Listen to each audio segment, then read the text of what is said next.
penjelasan tentang sistem kawin campur maupun kawin cabut. Nah, sekarang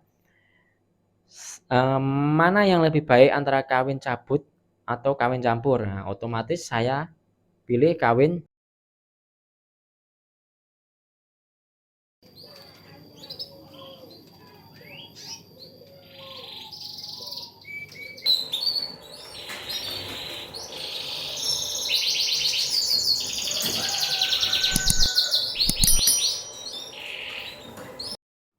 Halo, assalamualaikum warahmatullahi wabarakatuh. Berjumpa lagi dengan saya di channel Kenari Ring Hanum. Seperti biasa, saya ucapkan terima kasih kepada teman-teman yang sudah subscribe ya.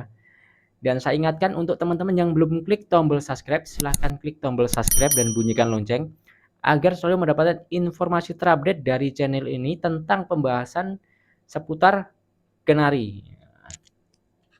Nah, pada kesempatan kali ini saya akan membahas tentang lebih baik sistem kawin campur atau kawin cabut. Nah, kedua proses perkawinan ini merupakan hal yang wajib teman-teman pahami dan sesuaikan dengan karakter teman-teman di ternaknya ya.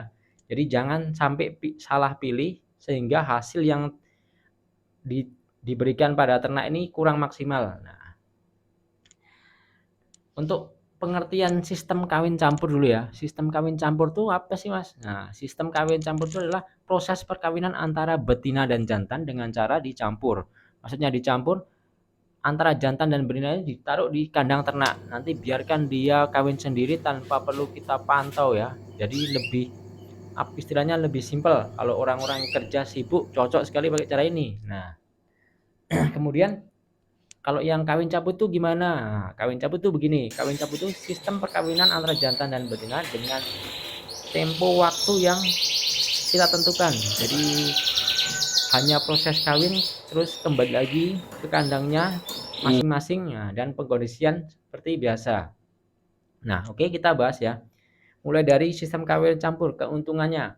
Keuntungan sistem kawin campur tentu pertama lebih efisien dalam hal perawatan ya. Otomatis kalau teman-teman kerja biasanya kan masuk pagi, pulang sore, itu nanti mungkin udah sibuk dengan kegiatan lainnya, tapi tetap pengen mempunyai ternak kenari. Nah, itu biasanya pakai sistem kawin campur karena tinggal dimasukkan di kandang, biarkan sampai dia kawin, bertelur, nah, bahkan sampai beranak tetap dicampur juga ada. Nah, proses kawin campur itu kan ada dua, semi campur atau full campur. Yang dimaksud semi campur itu penyatuan antara jantan dan betina dalam satu kandang ternak. Nah, itu hanya sampai ketika betina bertelur ya. Ketika betina sudah bertelur, jantan diambil lagi, dikondisikan lagi di kandang sendiri. Nanti buat dijodohkan dengan kenari betina lain. Nah, kalau yang full campur, full campur tuh gini. Jantan dan betina disatukan sampai dia bertelur dan beranak, menetas ya, sampai menetas. Kemudian jantan dan betina ini mengasuh anaknya atau meloloh anaknya sendiri. Nah, itu full campur. Jadi biarkan dia di situ sampai nanti anaknya besar baru diambil lagi. Nah, kemudian kalau yang kelemahan atau kekurangan pada sistem kawin campur, nah itu gini. Jantan lebih rentan drop. Terus kita harus memiliki jumlah jantan yang banyak juga sesuai dengan jumlah betina. Misalkan kalau jumlah betina 10 ya minimal harus punya jantannya 8 lah gitu ya. Nah, kekurangannya juga gitu. Kenari jantan nih yang pertamanya fisiknya on fire ya atau istilah gacor ngerek ketika dicampur otomatis bisa beresiko macet.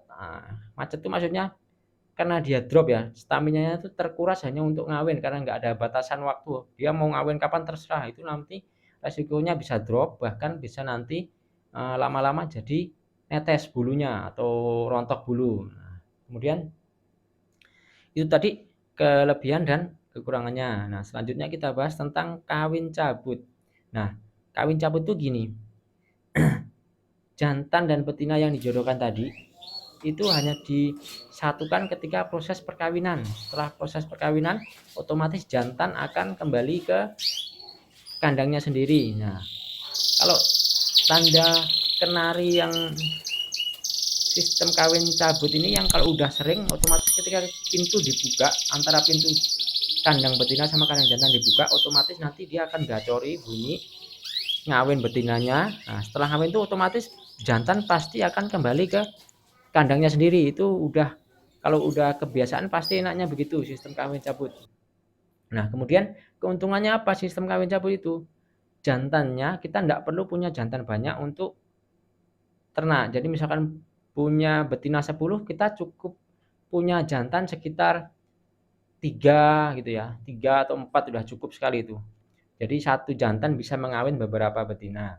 Nah, otomatis keuntungannya selain lebih efektif, terus efisien dalam pembelian jantan ya, tidak perlu beli banyak.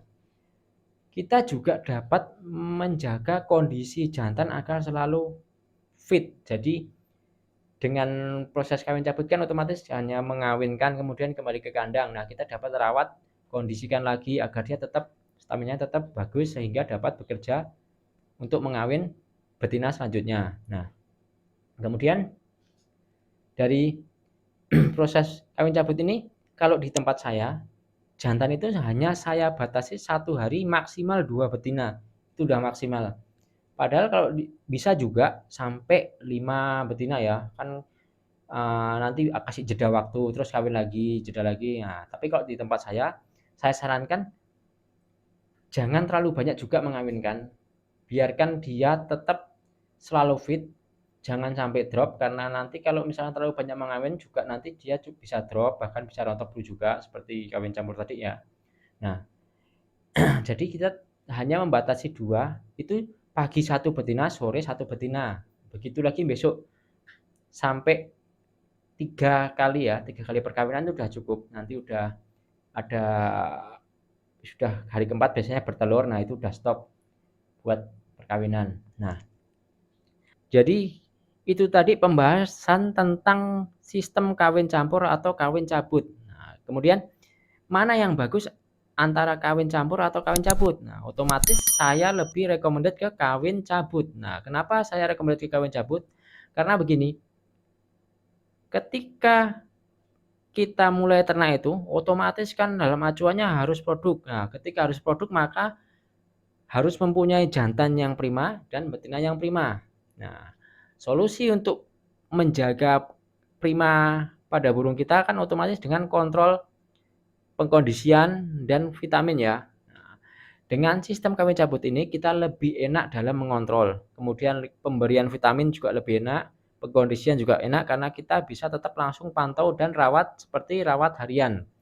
Nah, jadi kalau sistem kawin campur kan lebih, kita tidak bisa memantau dia ngawin berapa kali, jadi otomatis tenaga itu akan lebih terforsir. Nah, jadi manfaat dari kawin cabut ini antara lain ya itu bisa menjaga kondisi, memaksimalkan jantan. Bahkan pada ternak itu kan otomatis jantan ada beberapa. Nah, nanti kita akan menyesuaikan betina ini harus sama jantan mana ya. Kan misalkan ada, kalau teman-teman punya berapa jantan, otomatis ada yang dipilih sesuai selera ya. Mungkin kalau saya pengennya ini kawin sama ini. Nah, ini sistem kawin cabut ini bisa diterapkan ya. Jadi enak sekali kita bisa menentukan jantan ini, betina ini, terserah kita mau pilih mana. Jadi banyak kesempatan untuk menentukan anakan nanti ya, misalkan putih sama putih atau pengen cetak panda atau pengen gimana. Ini lebih enak karena prosesnya kawin cabut jadi bisa lebih cepat tanpa tanpa beresiko drop pada si jantan. Nah, oke teman-teman, itu tadi sedikit pembahasan tentang lebih baik mana sistem kawin campur atau kawin cabut yang saya berikan. Semoga video ini bisa bermanfaat buat teman-teman. Nah, ambil mana yang baik antara peternak itu ya. Misalkan gini, saya sharing begini tapi mungkin peternak lain ada yang sharing dengan penjelasannya. Nah, itu diambil aja tengah-tengahnya, mana yang baik. Jadi intinya kan kita semua sesama peternak itu memberikan informasi kepada teman-teman pemula agar bisa sama-sama berhasil dalam ternak kenari ini. Ya, oke. Saya ingatkan lagi untuk teman-teman yang belum klik tombol subscribe, agar klik tombol subscribe ya. Nah, kemudian saya cukupkan sekian. Semoga video ini bermanfaat.